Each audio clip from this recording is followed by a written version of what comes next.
Michael Hartwell's hands trembled as he adjusted his grip on the dying wolf, its blood soaking through his ranger uniform in the pre-dawn darkness of Yellowstone's backcountry. The animal's amber eyes fixed on his with an intelligence that seemed almost human. It wasn't just any wolf. Carved deep into the matted fur of its chest was a deliberate, brutal scar forming the letter M. Jake stumbled backward, his 12-year-old voice cracking as he whispered, "Dad, what did someone do to her?" Tommy's face went white, his small hands covering his mouth in horror at the sight of the crude branding. Michael remembered his own daughter's laughter echoing through these same woods just yesterday, never imagining he'd be carrying a tortured creature whose eyes held the same desperate plea for help that he'd seen in wounded soldiers' faces in Afghanistan. "We're getting you to Dr. Martinez," he whispered to the wolf, his voice raw with determination despite the 15-mile hike ahead. "I don't care what it takes." Who had branded this magnificent creature like livestock, and what kind of monster would torture an animal with such calculated cruelty? Leave a like and share your thoughts in the comments along with the city you're watching from now. Let's continue with the story. Michael Hartwell had always found solace in the wilderness, but it hadn't always been that way. 3 years ago, when the cancer finally claimed his wife Sarah, he thought the mountains of Yellowstone might swallow his grief whole. Instead, they'd given him purpose. At 45, the former Army medic had traded his combat boots for hiking boots, becoming one of the park's most dedicated rangers. His weathered hands, scarred from roadside bombs in Afghanistan, now tracked elk migrations and monitored wolf populations with the same precision he'd once used to save lives under fire. The log cabin he shared with his sons Jake and Tommy sat on the edge of the park's wilderness boundary, close enough to civilization for the boys' schooling but far enough from town to offer the peace Michael desperately needed. Sarah's cancer had drained their savings, but the modest ranger salary covered their simple needs. More importantly, it kept them together in a place where memories of her laughter still echoed through the pine-scented air. Jake, now 12, had inherited his mother's quick wit and his father's stubborn determination. He could identify animal tracks better than most adults and never complained about their early morning patrols, even when frost covered the ground. Tommy, 9 and still soft around the edges, possessed an unusual gentleness with animals that reminded Michael painfully of Sarah. The boy could calm a spooked horse with a whisper, and had once convinced an injured hawk to let him remove a thorn from its wing.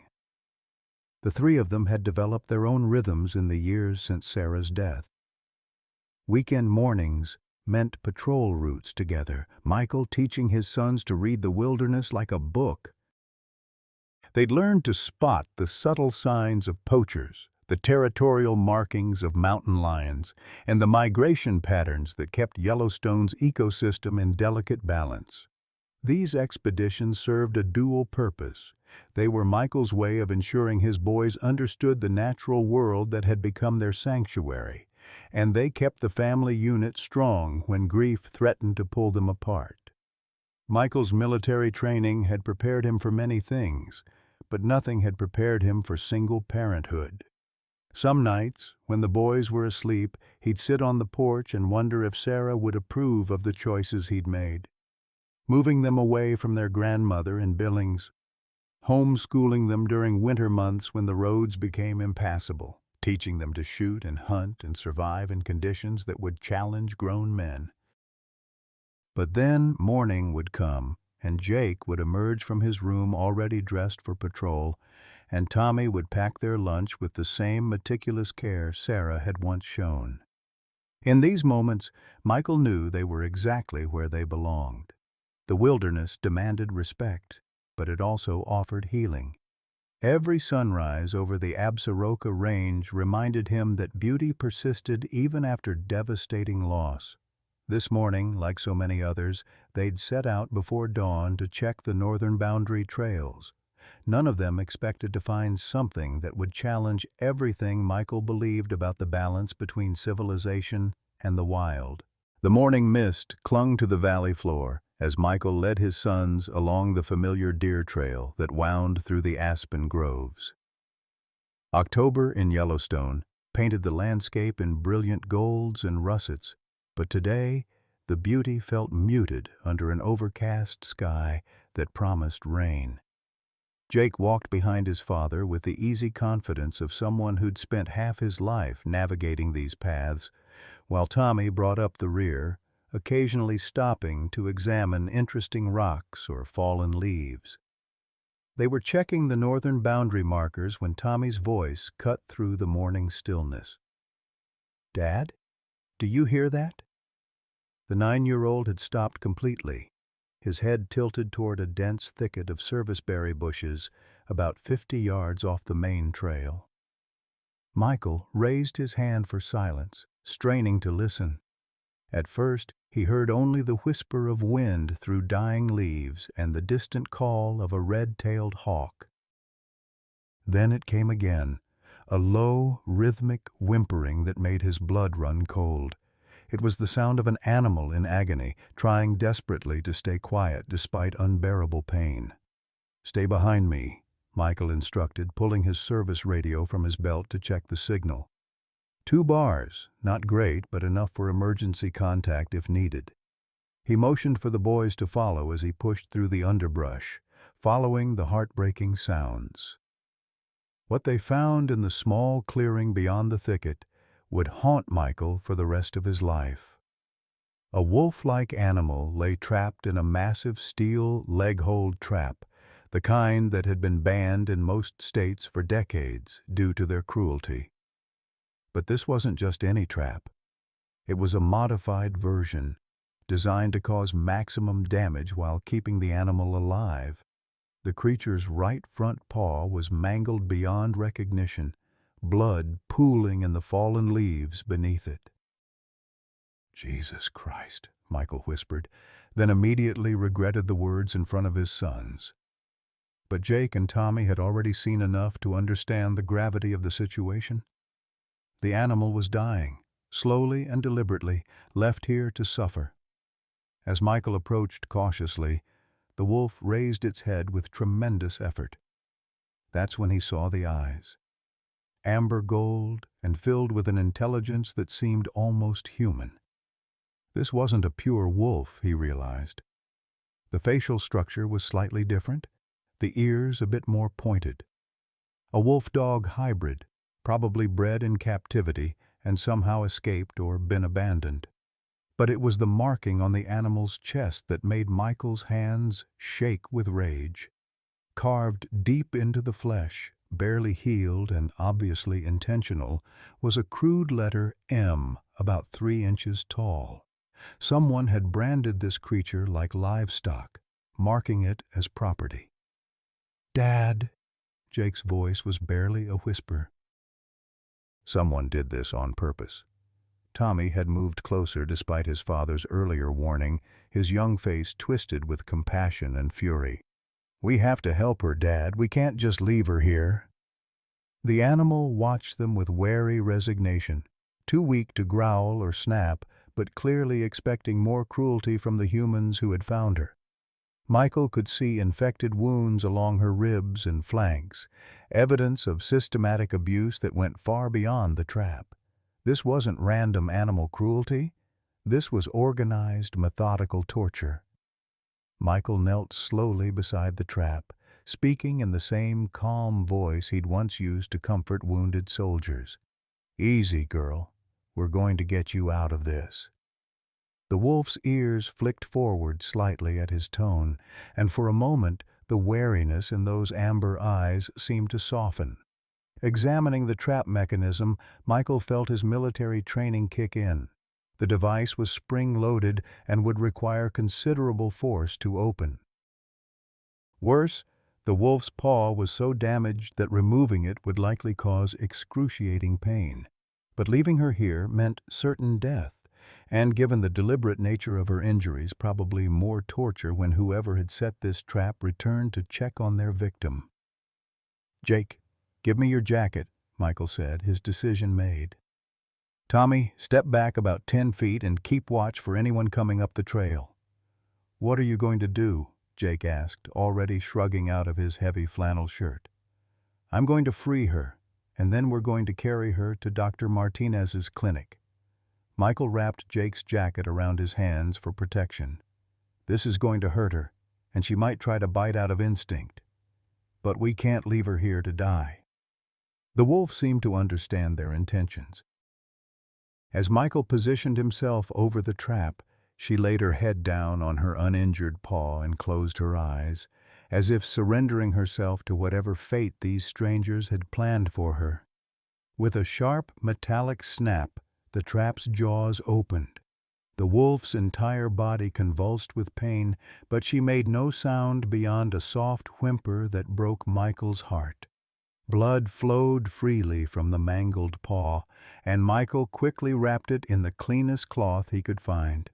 15 miles to the road, he murmured to himself, calculating the distance to Dr. Martinez's veterinary clinic. We can do this?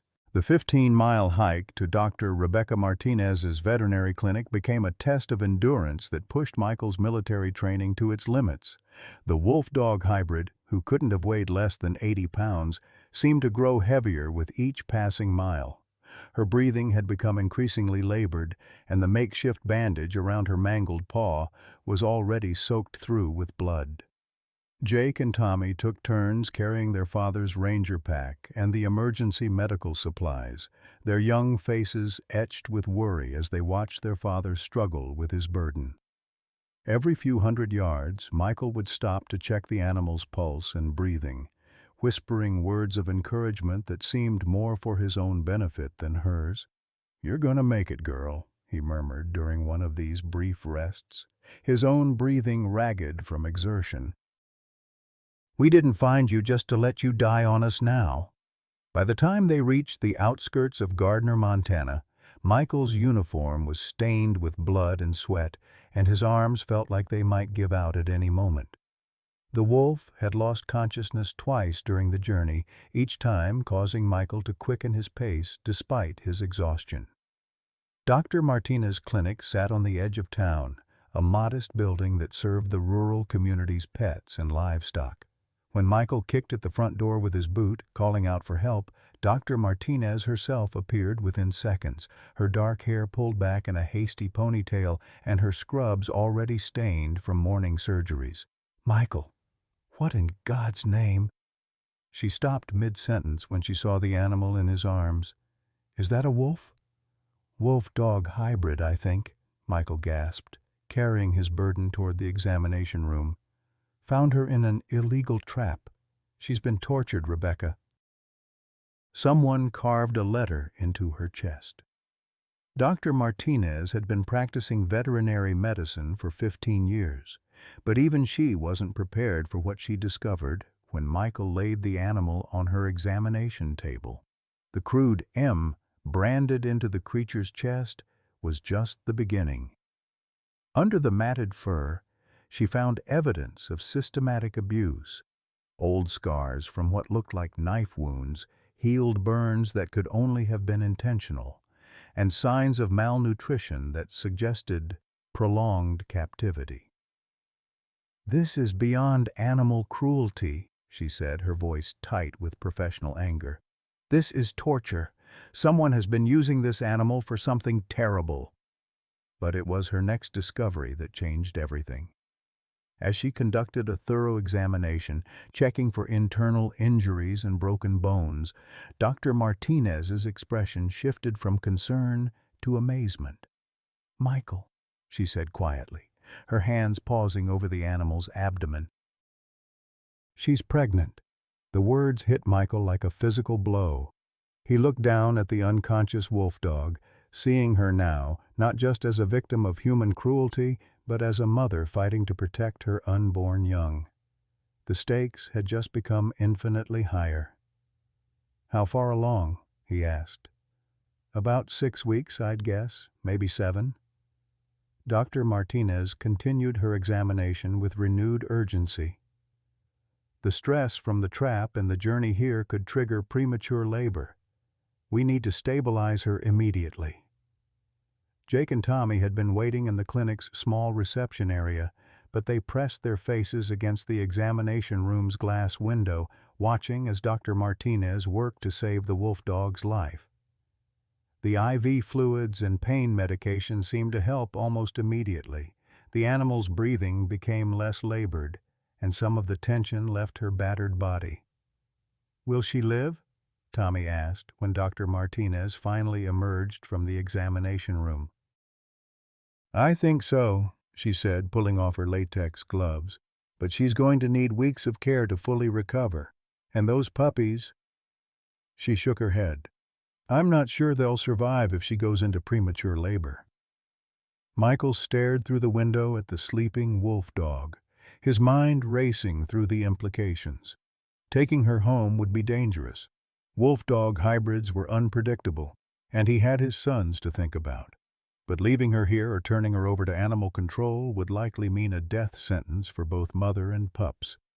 "I'll take her home," he said finally. Dr. Martinez raised an eyebrow. "Michael, are you sure that's wise? She's not a domestic dog. Even if she seems calm now, the stress of recovery and pregnancy could make her aggressive. Look at those scars, Rebecca. Look at what someone did to her." Michael's voice carried the weight of his military experience, the authority of someone who'd made life and death decisions under pressure. "She's been through hell and she's still fighting to protect those babies.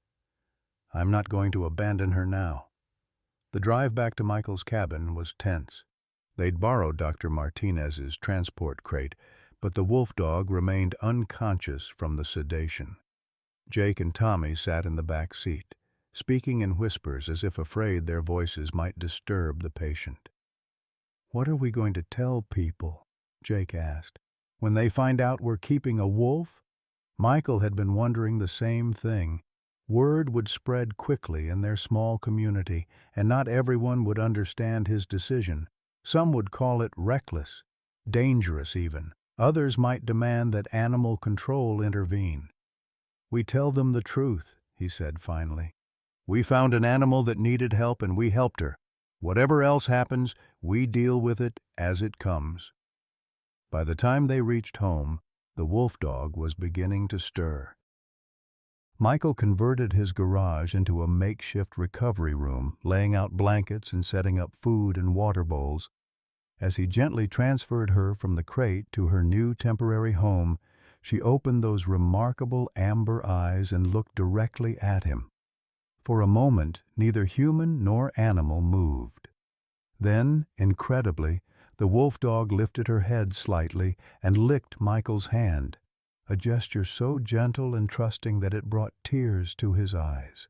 "You're safe now," he whispered. "I promise you're safe." He had no idea that this promise would soon be tested in ways he never could have imagined.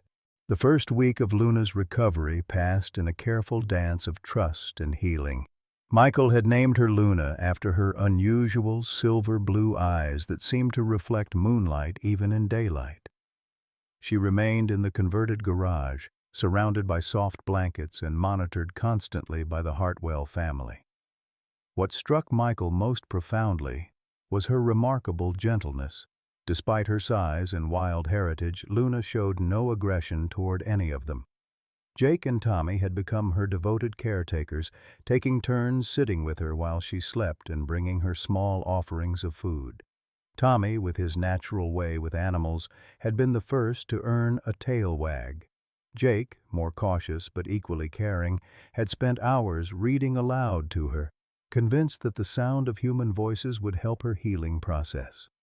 "She understands us, Dad," Tommy insisted one evening as they watched Luna carefully eat from her bowl. "Look how she tilts her head when we talk to her." "That's not normal dog behavior." Michael had noticed it too. Luna's intelligence seemed almost supernatural. She learned the family's routines within days, anticipating meal times and knowing instinctively when the boys needed to leave for school. More remarkably, she showed clear signs of post-traumatic stress, flinching at sudden noises, cowering when anyone approached too quickly, and experiencing what could only be described as nightmares. During these episodes, Luna would whimper and thrash in her sleep, her legs moving as if running from some unseen threat. The first time it happened, Michael had awakened the entire household with his own shouts, the sound triggering his own PTSD from Afghanistan. It was Jake who had the presence of mind to gently wake Luna, speaking to her in the same soothing tones Michael had once used to calm his sons after their mother's death. By the second week, Michael had begun his investigation into Luna's origins. The deliberate nature of her injuries, particularly the branded M on her chest, suggested organized cruelty rather than random abuse. He reached out to his contacts in law enforcement, sharing photos of Luna's scars and the illegal trap they'd found her in. Sheriff Tom Bradley, a longtime friend who'd served 2 tours in Iraq, was the first to provide useful information. "I've been hearing rumors about underground animal fighting," he told Michael over coffee at the local diner. "Nothing concrete, but some of the veterinarians in Billings have reported suspicious injuries on animals brought in by certain clients." The conversation was interrupted by Dr. Martinez, who slid into their booth with a grave expression. "Michael, we need to talk about Luna's pregnancy. I did another ultrasound yesterday and there are complications." Michael's blood ran cold. "What kind of complications?" "The stress from her injuries and captivity has affected the pregnancy. One of the 3 puppies isn't developing properly, and Luna's nutritional deficiencies could cause problems during delivery. We need to monitor her extremely closely over the next few weeks." But it was Dr. Martinez's next revelation that truly shook Michael. "There's something else. I've been researching wolf-dog hybrids, and Luna's genetic markers are unusual. Based on her bone structure and certain behavioral traits, I believe she was specifically bred for fighting. The intelligence you've noticed isn't accidental. Someone created her to be the perfect combination of wild instinct and trainable aggression." The implications were staggering. Luna wasn't just a victim of animal cruelty. She was the product of a deliberate breeding program designed to create fighting animals. The M brand suddenly made more sense. It was likely a mark of ownership, identifying her as property of whoever had tortured and trained her. That evening, as Michael sat in the garage with Luna, he found himself studying her scars with new understanding. Each mark told a story of systematic abuse designed to break her spirit while preserving her fighting ability. Yet somehow, despite everything she'd endured, Luna had retained her capacity for gentleness and trust. "What did they do to you, girl?" he whispered, gently stroking her head. Luna looked up at him with those remarkable eyes, and Michael could swear he saw a flicker of gratitude mixed with deep sadness. The 3rd week brought new challenges. Word of Luna's presence had spread through the small community, and opinions were sharply divided. Some neighbors expressed support for Michael's decision to care for the injured animal, but others voiced serious concerns about having a wolf hybrid so close to their homes and children. The controversy came to a head during a heated town hall meeting on a Wednesday evening.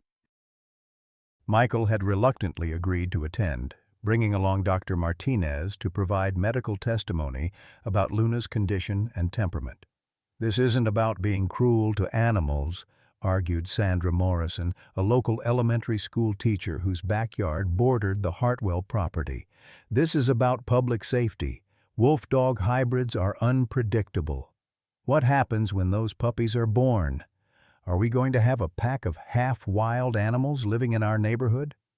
Her concerns were echoed by several other residents, including Bill Henderson, whose grandson often played in the area. "I've got nothing against Michael Hartwell," Henderson said, "but keeping a wild animal around children is irresponsible. What if something triggers her predator instincts?" Michael stood to respond, his military bearing evident as he faced the assembled crowd. "Luna has been living in my garage for 3 weeks. She's had daily contact with my sons, aged 9 and 12.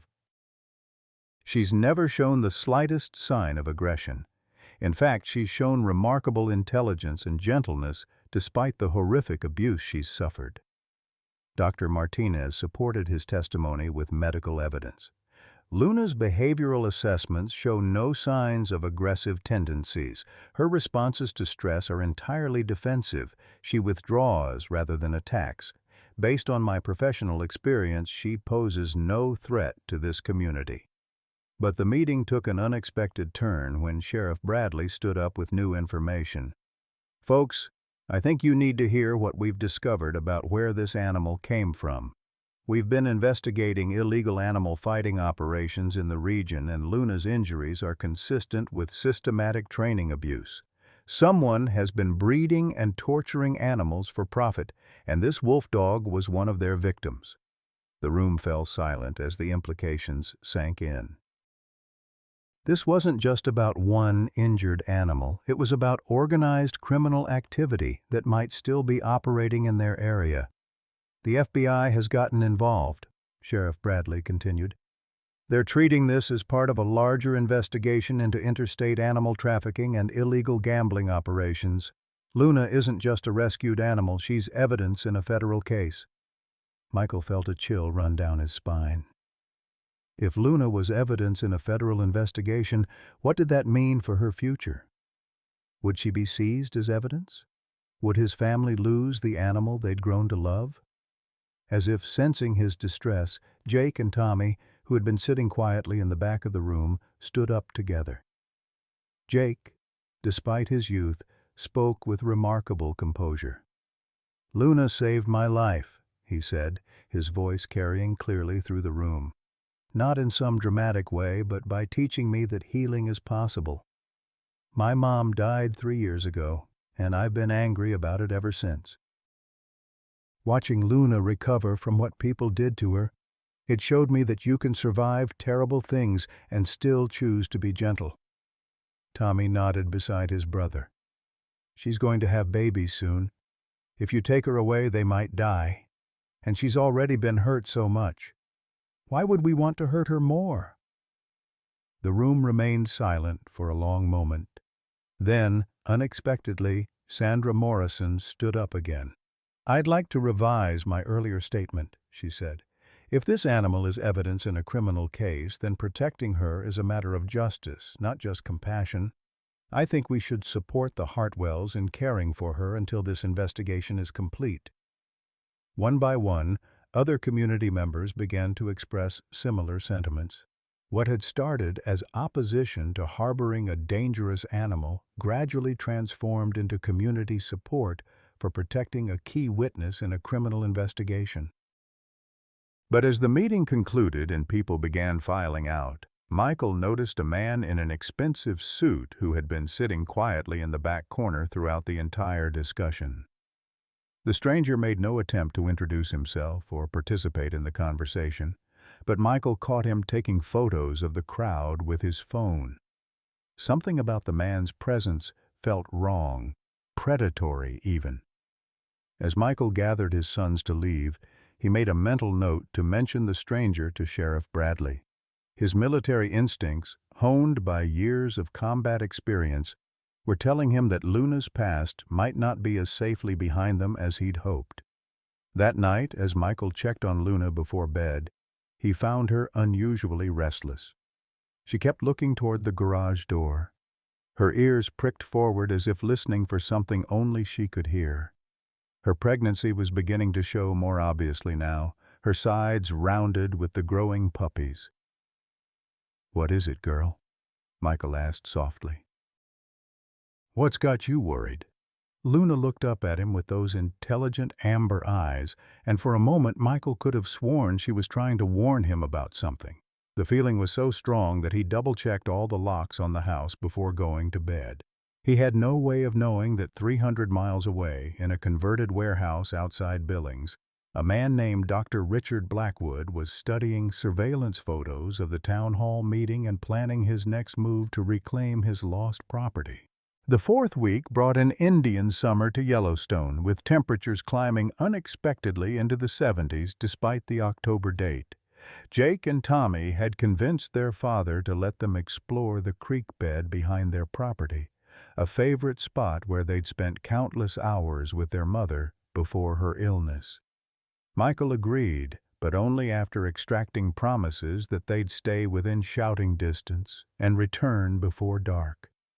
Luna, now noticeably pregnant and moving more slowly, had been restless all morning. She paced the garage despite her condition, occasionally whining softly and pawing at the door. Dr. Martinez had warned that the puppies could come any time in the next 2 weeks, and Luna's behavior suggested she was experiencing the nesting instincts common to expectant mothers. "She wants to find a den," Michael explained to the boys as they prepared for their creek expedition. "It's natural behavior. Wild wolves find a safe, secluded place to give birth, usually a cave or thick underbrush." Tommy looked concerned. "But she's safe here, right? She doesn't need to find anywhere else?" "She's safe," Michael assured him. "But her instincts don't know that. We just need to be patient with her." The boys set off with their usual enthusiasm, carrying backpacks filled with snacks and water bottles. Michael watched them disappear into the tree line, then returned to his morning routine of checking Luna's condition and preparing her food. He'd taken leave from his ranger duties to monitor her closely during these final weeks of pregnancy. It was around 2 o'clock when Michael realized something was wrong. The afternoon had grown unnaturally quiet. No bird calls, no rustle of small animals in the underbrush. Even the wind seemed to have stilled. Luna had stopped pacing and now stood rigid at the garage door, a low growl rumbling deep in her throat. Michael stepped outside, calling for his sons. "Jake! Tommy! Time to head back!" His voice echoed off the surrounding hills, but there was no response. A cold knot formed in his stomach as he called again, louder this time. Still nothing. He grabbed his radio and tried to reach Sheriff Bradley, but got only static. The hills could interfere with radio signals, but this felt different, more deliberate. Michael's military training kicked in as he assessed the situation. His sons were missing, his communication was compromised, and Luna was exhibiting behavior that suggested the presence of a threat.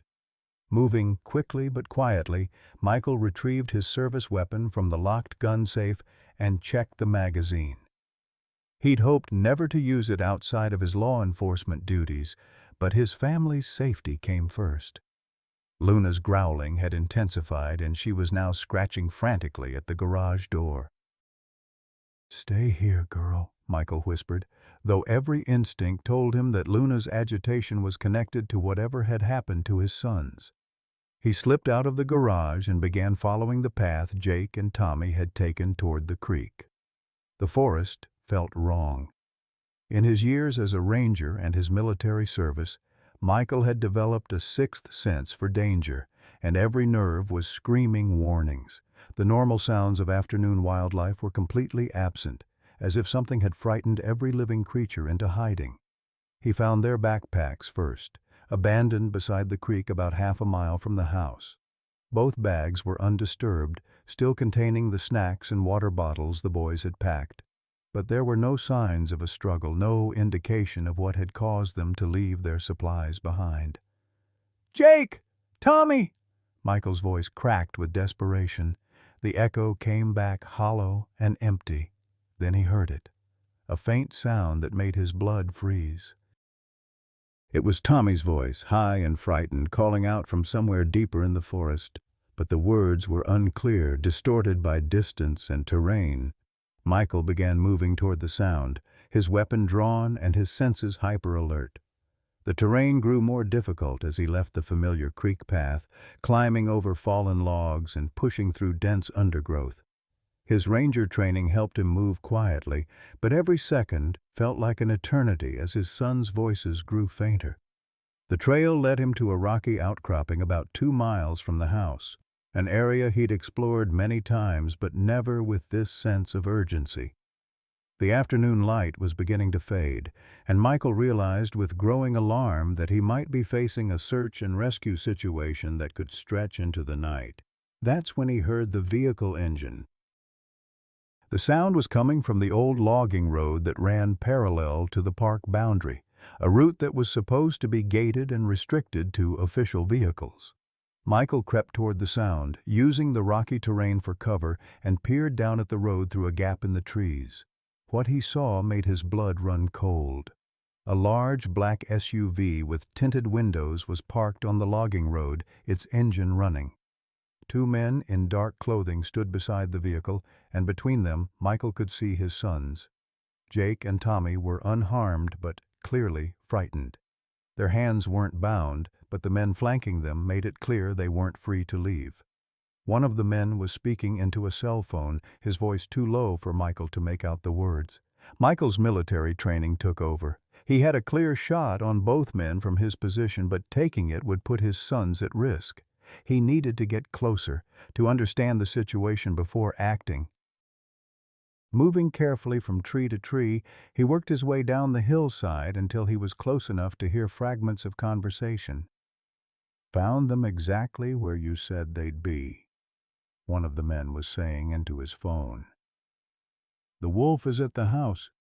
"Yes, sir. We understand the importance of keeping them unharmed." The wolf, they were here for Luna, and they'd taken his sons as leverage. Michael felt a rage building in his chest that rivaled anything he'd experienced in combat. These weren't random kidnappers. They were connected to Luna's past, to the people who had tortured and branded her. "Dad will come looking for us," Jake said, his voice steady despite his obvious fear.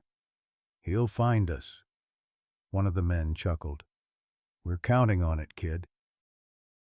"Your dad has something that belongs to our employer, and we're here to make a trade." Michael was calculating angles and distances when he heard something that changed everything. The sound of Luna's distinctive howl echoing across the valley. She had somehow gotten out of the garage and was calling to him, her voice carrying a note of urgency that transcended species barriers. The two men heard it too, and their demeanor changed immediately. "That's her," one of them said into his phone. "She's calling, just like the boss said she would." "What's that supposed to mean?" Tommy asked, his young voice puzzled. "Means your dad's pet is smarter than most people give her credit for," the man replied. "She knows you're in trouble, and she's coming to help. Unfortunately for all of you, that's exactly what we want." Michael realized with growing horror that this was a trap, not just for him but for Luna as well. Somehow these people knew enough about Luna's behavior to predict that she would come to the aid of the Hartwell family if they were threatened. They were using his sons as bait to recapture her. The sound of Luna's howls was getting closer, and Michael could hear something else. The crash of underbrush as she moved through the forest at surprising speed for a pregnant animal. Her protective instincts had overridden everything else, including her own safety and that of her unborn puppies. "She's coming fast," one of the men reported into his phone. "Should be here within 10 minutes. Have the tranquilizer ready." Tranquilizer. They wanted Luna alive, which meant they weren't planning to kill her, at least not immediately. But what about his sons? What about him? Michael had to assume that once they had Luna, the Hartwell family would become liabilities to be eliminated. He was outnumbered and outgunned, but he had advantages too. This was his territory, and he knew every rock and tree within miles. More importantly, he had Luna coming to help, and despite her condition, she was still a formidable predator when protecting her family. As Luna's howls grew closer, Michael made his decision. He would wait until she arrived, then coordinate their attack to give his sons the best chance of survival. It was a desperate plan, but it was the only one that gave them all a chance to make it through the night alive. The sun was setting behind the mountains, casting long shadows across the logging road. Michael checked his weapon one more time and prepared to fight for his family's life. Luna emerged from the forest like a silver ghost, her pregnant form moving with surprising grace despite her condition. Michael watched from his concealed position as she approached the logging road where his sons were being held. Even from a distance, he could see the change in her posture. Gone was the gentle, trusting animal he'd been caring for. In her place was something primal and dangerous, a predator responding to a threat against her adopted pack. The two men beside the SUV tensed as Luna came into view, their hands moving to weapons concealed beneath their jackets. Jake and Tommy's faces lit up with hope and fear in equal measure. Hope that Luna had come to save them, fear for what might happen to her. "There she is," one of the men said into his phone. "Just like the doc predicted, she's protective of the family." He paused, listening to instructions. "Understood." "We'll take her alive." Michael watched as one of the men pulled out what looked like a dart gun, a tranquilizer rifle designed for large animals. These weren't random criminals. They were equipped professionals who had planned this operation carefully. They knew Luna's behavioral patterns, knew she would risk everything to protect the boys she'd come to love. Luna stopped about 30 yards from the group, her amber eyes fixed on Jake and Tommy. A low growl rumbled from her throat, but she didn't advance. Her intelligence was evident. She could sense the trap, but was caught between her protective instincts and her survival instincts. "Easy, girl," one of the men called out mockingly. "We're not going to hurt your little humans. We just want you to come home where you belong." That's when Michael heard a third voice, one that made his blood run cold. An older man stepped out of the SUV's passenger side, and even in the fading light, Michael could see the calculation in his movements, the cold precision of someone accustomed to control. "Hello, monster," the man said, using a name that made Luna's entire body stiffen. "It's time to come back to work." Dr. Richard Blackwood looked exactly like what he was, a man who had once been respected in academic circles but had descended into something far darker. His silver hair was impeccably groomed, his expensive clothing at odds with the forest setting. But it was his eyes that revealed his true nature, cold, analytical, completely devoid of empathy. "You know her?" Tommy asked, his young voice trembling. "Know her?" Blackwood laughed. "I created her. Every scar on her body, every behavioral modification, every carefully bred instinct, all my work. She's worth more than your father makes in 10 years, boy." Michael felt sick as the pieces fell into place. This wasn't just about illegal fighting rings or animal cruelty. This was about a systematic breeding program designed to create the perfect fighting animal, and Luna had been one of their greatest successes. "She won't come," Jake said defiantly. "She's not your property anymore." Blackwood smiled, and the expression was more frightening than any snarl. "She'll come, because if she doesn't, you and your brother will suffer the consequences, and she knows what I'm capable of." As if to demonstrate his point, Blackwood pulled out a small device that looked like a remote control and pressed a button. Immediately, Luna collapsed to the ground, writhing in apparent agony. Michael realized with horror that she must have some kind of shock collar or implanted device that Blackwood could activate remotely. "Stop!" Tommy screamed, trying to run toward Luna, but one of the men grabbed him roughly. "The beauty of psychological conditioning," Blackwood explained conversationally as Luna struggled on the ground, "is that it never really goes away. She may have learned to trust your family, but the fear responses I programmed into her are permanent." Michael had seen enough. He couldn't let this monster torture Luna any longer, and he couldn't risk his son's safety by waiting for a better opportunity. Rising from his concealed position, he aimed his service weapon at Blackwood and stepped into the clearing. "Let them go," he commanded, his voice carrying the authority of years of military and law enforcement training. "Now." Blackwood turned toward him with mild interest, as if Michael's appearance was exactly what he'd expected. "Ah, the rescuer arrives. Tell me, Ranger Hartwell, do you have any idea what you've been harboring? That animal isn't a pet. She's a weapon." A $60,000 investment in genetic perfection. She's a living creature who's suffered enough, Michael replied, keeping his weapon trained on Blackwood while watching the two armed men from his peripheral vision. Whatever you did to her ends here. I'm afraid not. Blackwood pressed the device again, and Luna's agonized whimpers filled the forest air. You see, Monster has work to do. There are several high-stakes matches scheduled, and my clients are very eager to see their champion return to the ring. Michael's finger tightened on the trigger, but Blackwood anticipated his reaction. I wouldn't if I were you. My associates have instructions to eliminate your sons if anything happens to me, and Monster here won't survive without the regular treatments I provide. That shock device is nothing compared to the chemical dependencies I've built into her system. The revelation hit Michael like a physical blow. Luna wasn't just psychologically damaged. She was physically dependent on whatever substances Blackwood had been giving her. Even if they escaped this situation, she might die without continued medical intervention. As if reading his thoughts, Dr. Martinez's voice came crackling through Michael's radio. Michael, if you can hear this, Luna is in premature labor. The stress has triggered early contractions.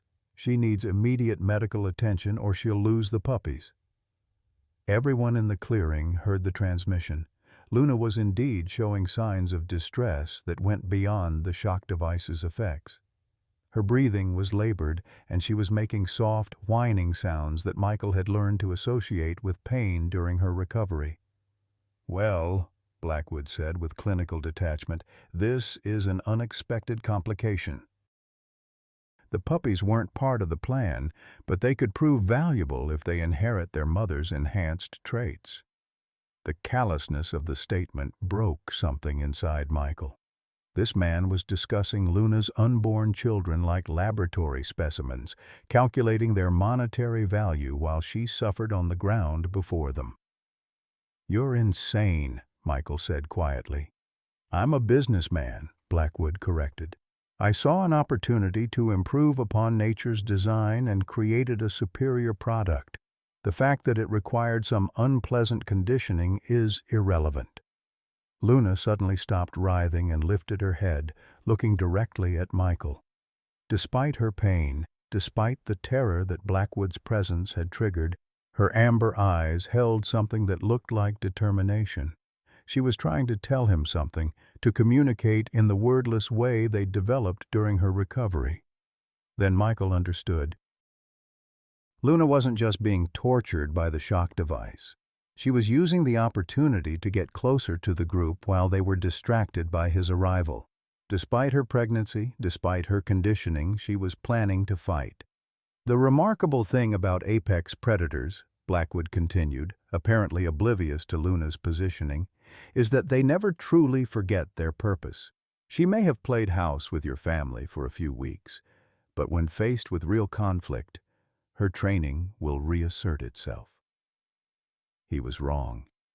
As Luna slowly got to her feet, Michael could see that whatever training Blackwood had forced upon her had been overridden by something stronger. Her love for the family that had saved her life. The attack, when it came, was swift and decisive. Luna launched herself not at the armed men, but directly at Blackwood, knocking him to the ground before he could activate the shock device again. In the same instant, Michael dove toward his sons, tackling them both to the ground behind the SUV as gunfire erupted. The forest filled with chaos, men shouting, Luna snarling, the crack of gunshots echoing off the surrounding hills. Michael held his sons close, using the vehicle for cover while trying to track Luna's position in the growing darkness. When the shooting stopped, an eerie silence fell over the logging road. Michael cautiously raised his head, his service weapon ready, and saw Luna standing over Blackwood's motionless form. The two armed men lay nearby, apparently unconscious. But Luna was swaying on her feet, and in the dim light, Michael could see dark stains spreading across her silver coat. She had been shot and given her pregnancy. Every second counted. "Luna," he called softly, and she turned toward him with eyes that were already beginning to glaze with shock. She took 2 steps in his direction, then collapsed, her breathing shallow and rapid. The rescue had succeeded, but at a terrible cost. Michael's hands shook as he applied pressure to the gunshot wound in Luna's side, her blood warm and sticky between his fingers. The bullet had entered just below her rib cage, dangerously close to where her puppies were developing. Her breathing was shallow and rapid, her amber eyes flickering between consciousness and something deeper. "Dad, is she going to die?" Tommy's voice was barely a whisper, his small hands reaching out to stroke Luna's head. "Not if I can help it," Michael replied, though his own voice lacked conviction. Luna had lost a lot of blood, and the stress of the attack combined with her pregnancy created a medical emergency that was beyond his field training. Jake had retrieved Michael's radio and was frantically trying to reach Dr. Martinez. "Dr. Martinez, please respond. Luna's been shot and she's bleeding really bad." Static filled the air for several long seconds before Rebecca's voice crackled through. "I'm already on my way with the mobile unit," she responded. "Sheriff Bradley got your GPS coordinates from the 911 call. Keep pressure on the wound and try to keep her calm." Michael looked around at the scene. Blackwood lay unconscious several feet away, a nasty gash on his forehead where he'd struck a rock during Luna's attack. The 2 armed men were also down. One had been knocked unconscious when Luna had bowled him over, and the other appeared to have been disarmed and was sitting against a tree, holding his shoulder where Luna had bitten him. "The FBI is 20 minutes out," Sheriff Bradley's voice came through the radio. "We've got this area surrounded. Just hold tight until the medical team arrives." But 20 minutes felt like a lifetime as Michael watched Luna's condition deteriorate. Her body was going into shock, and he could see the telltale signs of internal bleeding he'd learned to recognize during his military service. Worse, her abdomen was contracting in ways that suggested the trauma was triggering premature labor. "She's trying to have the puppies," Jake observed, his young face pale but determined. "That's why she keeps making those sounds." Michael realized his son was right. Luna was experiencing labor contractions brought on by the gunshot trauma. In her weakened state, attempting to give birth could kill both her and the puppies. But there was nothing he could do except wait for professional help and try to keep her stable. "Talk to her," he instructed his sons. "She needs to hear familiar voices. Keep her focused on us, not the pain." Tommy immediately began speaking in the soft, gentle tone he'd used during Luna's recovery. "It's okay, Luna. You're safe now.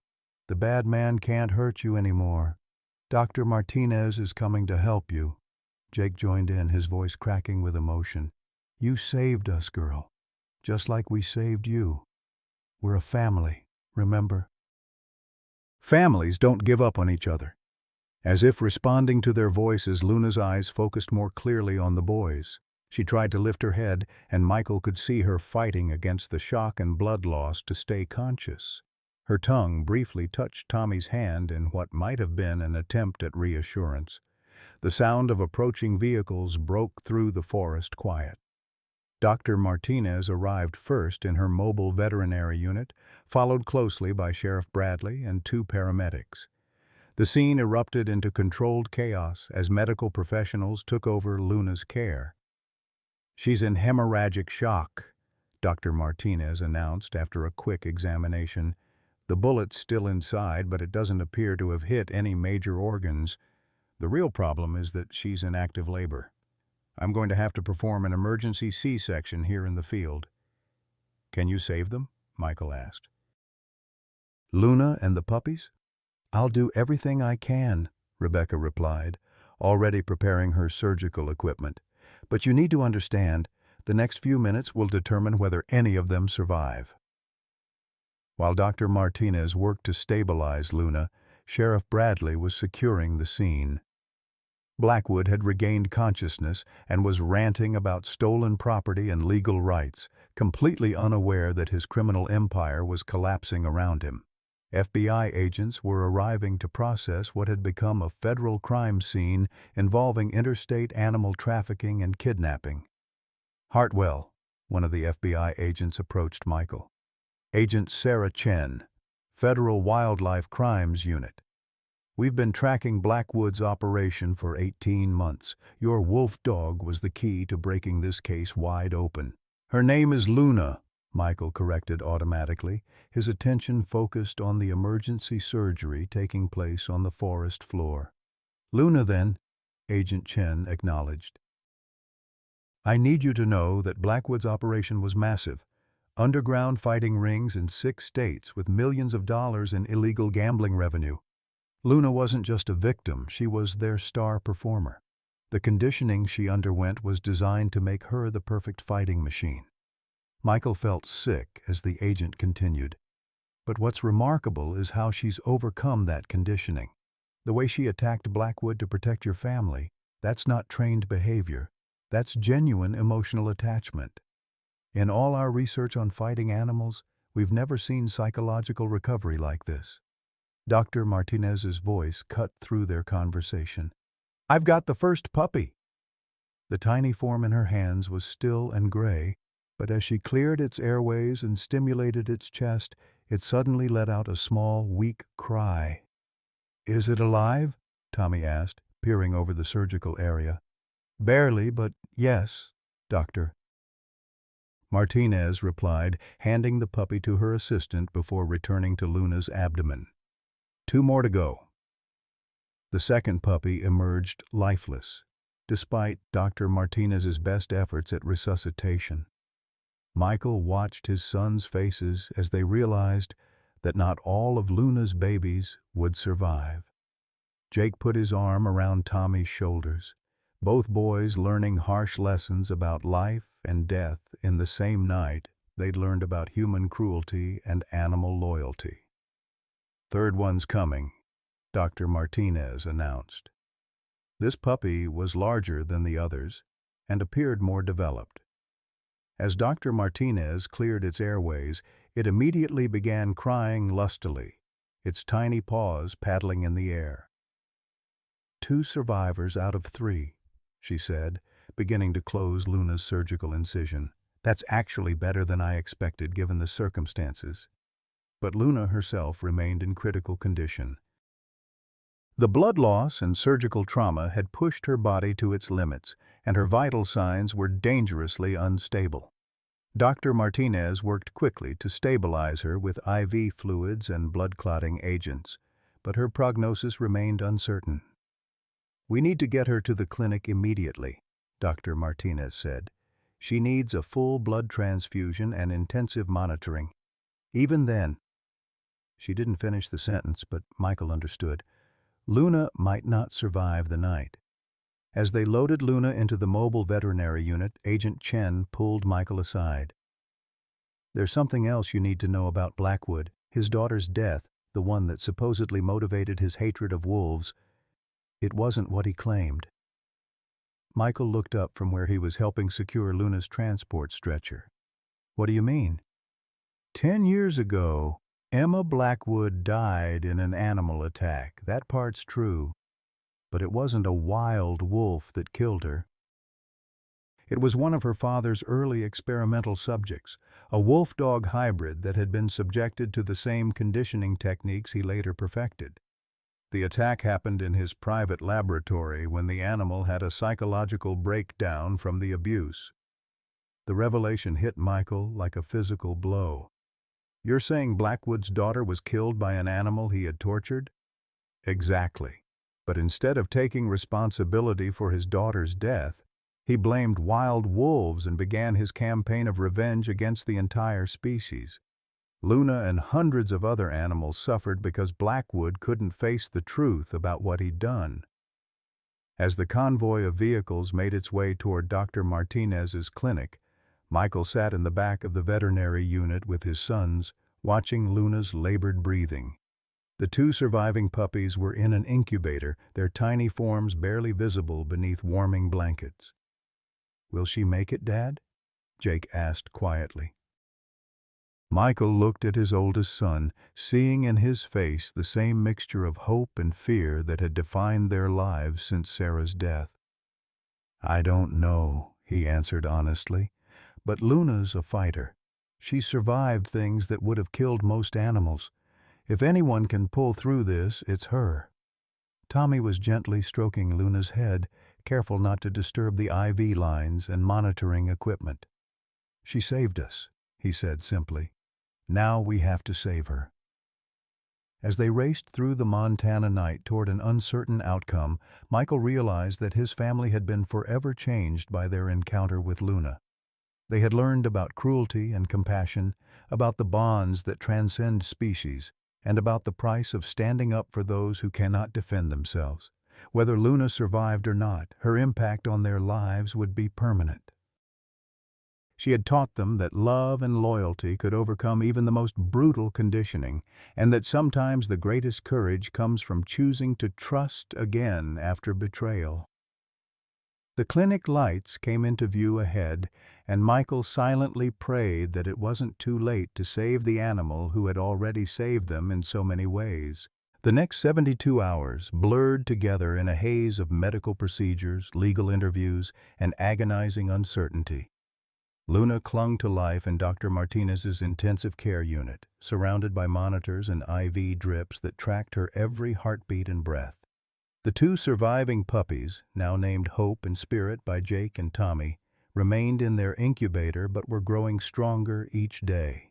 Michael had barely left Luna's side, catching brief naps in the clinic's waiting room chair while his sons attended school under the watchful protection of federal agents. The FBI investigation had exploded into a multi-state operation as Blackwood's network unraveled. Dozens of fighting animals had been rescued from facilities across the country, and gambling records revealed millions of dollars in illegal betting on animal combat. On the third morning, Dr. Martinez emerged from Luna's recovery room with news that made Michael's heart skip. "She's turned the corner," Rebecca said, exhaustion evident in her voice. "Her vital signs have stabilized, and she's showing neurological responses that suggest she's fighting her way back to consciousness." "Can I see her?" Michael asked, rising stiffly from his chair. "Of course. But Michael, I need to prepare you. The trauma she's endured, both recent and historical, has left marks that may never fully heal. She may not be the same Luna you knew before." When Michael entered the recovery room, Luna's amber eyes were open but unfocused. She lay on her side, connected to various monitoring devices, her breathing steady but shallow. The surgical site where Dr. Martinez had removed the bullet was healing well, but Michael could see new scars joining the constellation of old ones that mapped her history of abuse. "Hey, girl," he whispered, gently stroking her head. "You scared us. The boys have been asking about you constantly." Luna's eyes tracked toward his voice, and Michael saw a flicker of recognition. Her tail moved slightly, barely a twitch, but movement nonetheless. She was fighting her way back to them. Over the following days, Luna's recovery accelerated. She began eating small amounts of food, and her interactions with the Hartwell family showed that her capacity for trust had not been destroyed by Blackwood's return to her life. If anything, the ordeal seemed to have strengthened her bond with Michael and his sons. The puppies thrived under round-the-clock care. Hope, the smaller of the two, had inherited Luna's distinctive amber eyes and showed remarkable intelligence even at such a young age. Spirit was larger and more physically robust, with the classic markings of his wild heritage. Both puppies displayed none of the aggressive tendencies that might have been expected from their traumatic birth. Agent Chen visited regularly with updates on the federal investigation. Blackwood had been charged with multiple felonies, including animal cruelty, illegal gambling operations, kidnapping, and interstate trafficking of protected wildlife.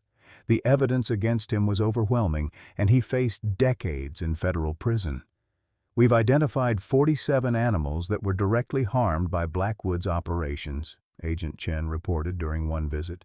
Luna was by far the most psychologically damaged, but also the most successfully rehabilitated. Your family's care has been nothing short of miraculous. But it was Agent Chen's next revelation that truly vindicated Michael's decision to save Luna.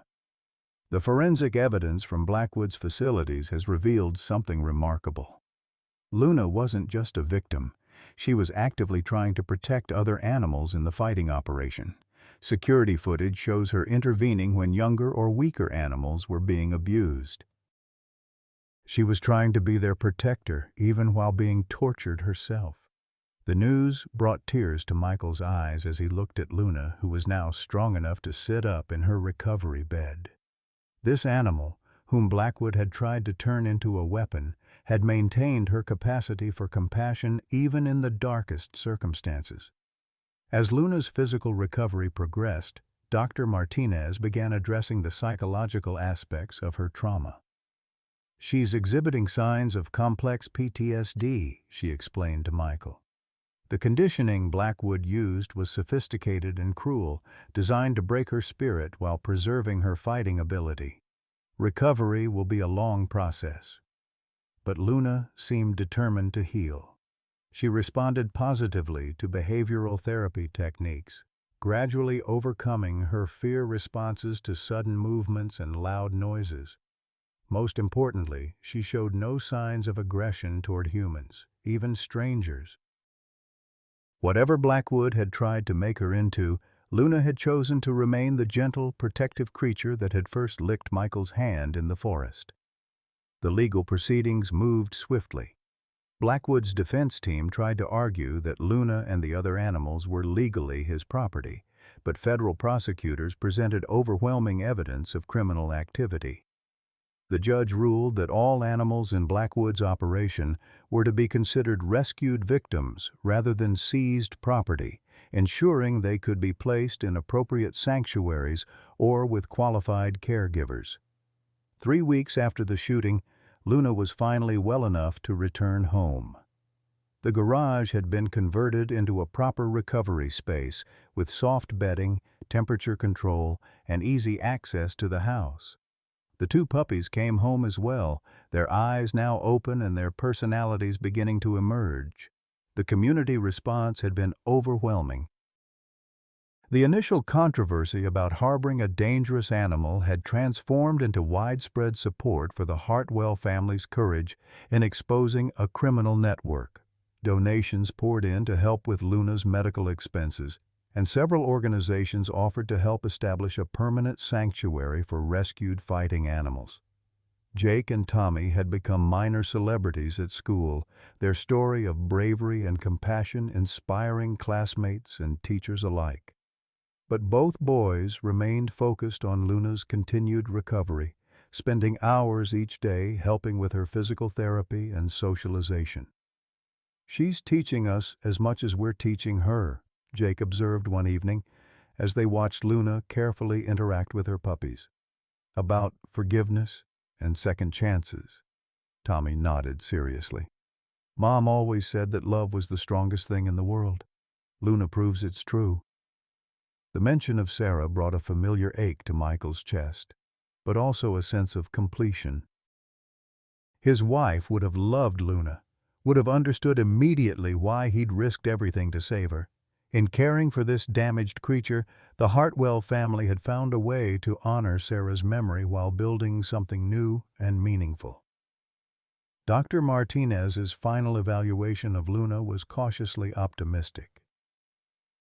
"Physically, she's made a remarkable recovery. The psychological healing will take longer, but her capacity for trust and affection seems intact. With proper care, she could live a normal lifespan and even serve as a therapy animal for other trauma victims." That suggestion sparked an idea that would eventually transform into Michael's new calling. Within 6 months, Luna's Sanctuary would become a registered nonprofit organization dedicated to rescuing and rehabilitating animals from fighting operations. Luna herself would become the star of their therapy program, helping both animals and humans heal from trauma. But those developments lay in the future. For now, Michael was content to sit on his porch in the early morning light, watching Luna play gently with her puppies while Jake and Tommy prepared for school. The mountains of Yellowstone stretched endlessly beyond their property, a reminder of the wildness that Luna represented and the delicate balance between civilization and nature. Agent Chen's final report noted that Luna's case had become a landmark in federal wildlife protection law, establishing new precedents for prosecuting animal fighting operations and recognizing the psychological trauma inflicted on animal victims. But for Michael, the legal victories were less important than the daily miracle of watching Luna choose trust over fear, love over violence. As Luna looked up at him with those remarkable amber eyes, now clear and bright with contentment, Michael understood that some rescues work both ways. He had saved Luna from death in that forest trap, but she had saved his family from a different kind of death, the slow erosion of hope and purpose that follows devastating loss. The wolf dog, who had once been branded as monster, had become something else entirely, a symbol of resilience, a teacher of compassion, and a reminder that even the most broken spirits could heal when surrounded by unconditional love. In the distance, the mountains caught the first rays of sunlight, painting the sky in shades of gold and promise. It was going to be a beautiful day. Sometimes the most broken hearts hold the greatest capacity for love. Michael Hartwell's story reminds us that healing often comes when we choose to care for someone else's pain. At 45, this widowed father could have built walls around his grief, protecting himself and his sons from further heartbreak. Instead, he carried a dying, tortured wolf 15 miles through wilderness, risking everything for a creature most people would fear. What he discovered changed not just Luna's life, but his own, that love multiplies when we give it away, that trust can bloom even after betrayal, and that families come in all forms. Luna, branded as monster by her abusers, chose gentleness over violence, protection over revenge. She saved Michael's sons when they were lost, proving that kindness creates an unbreakable bond that transcends species. For those of us who've weathered decades of life's storms, who've buried spouses, raised children, faced our own dark forests, Luna's story offers profound hope. We're never too broken to love again, never too scarred to trust again. Sometimes our greatest healing comes not from being rescued, but from becoming the rescuer. What broken thing in your life might be waiting for your compassion? Have you ever found healing by helping others heal? Leave a comment and share your own story of unexpected connection or second chances. Your experience might be exactly what someone else needs to hear today.